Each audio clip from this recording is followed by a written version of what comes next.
Hey everyone, I'm Domingo Gomez and these are two of the best phones of the year, so in less than 5 minutes I will tell you which one is the best for you. And let's start with the iPhone 15 Pro Max, which basically has the same design. The same good screen, although with thinner edges, and also the same dynamic island. Compared to last year's model, this one, well, it's quite identical, but as soon as you pick it up, well, you will notice it. For starters, the edges are more curved, and by being a little bit lighter than before, it allows you to hold it better in your hands, mainly the Pro Max, which is the one I have. Then we have the new action button, which is also customizable, but the best thing, it's the new USB-C port, which allows you to do a lot more than Lightning. And yes, I know exactly what you're thinking, that it's quite very small changes, but do you know who's also copying this strategy?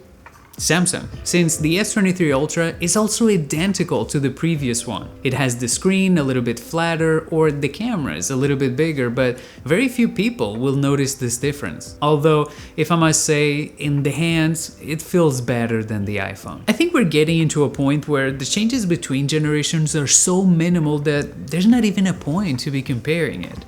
Although, if you want to change between 3 or 4 generations, then yeah, you will feel the difference. And I believe this is also the case for the performance, which on the iPhone is still great in any kind of games, and in benchmarks, well, it's one of the best again, but the difference compared to last year iPhone 14 Pro, it's so minimal that you will hardly notice it. And about this, I think it's important to notice that my unit had no heating problems. It's true that it can get to 45 degrees Celsius, but the Galaxy S23 Ultra also reaches this temperature. That's why in this price range, talking about the performance, it doesn't make a lot of sense, because with any of these you will have great results. But where there's a clear difference is in the cameras. The Galaxy S23 Ultra tends to increase the exposure of scenes with the default settings, which sometimes makes the photo a bit more artificial. The iPhone has changed its color science a bit, and now it doesn't have that warm tone as before. But in a general way, I would say that it's a bit more consistent than the Samsung.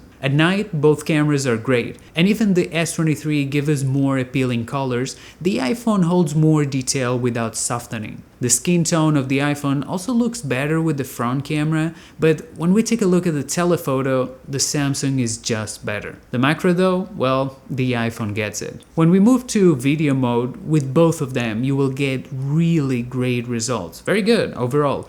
And look at how well the Samsung camera holds after so many updates. Personally, I think the iPhone camera is a little bit more stable and easier to use, although the Samsung one can give you really great results, but you kind of have to learn how to use it. And I do believe that this same analogy could be translated to the system as well. With the iPhone, everything flows and it's very easy to use. Maybe it's a bit more limited in terms of customization, but for someone who doesn't want any problems at all, well, it's the best choice. With the Samsung, we do have a lot more freedom to do whatever we want. And if you have a Windows PC, well, it would also be the better choice. So in a general way, I would say that the decision between one or the other, it will depend on what you value the most. If you get the iPhone, you will have a phone for a few years, but to get the most out of it, you will need to integrate yourself with the Apple ecosystem. The S23 Ultra is more benevolent in this regard, and in a general way, it's also more balanced, but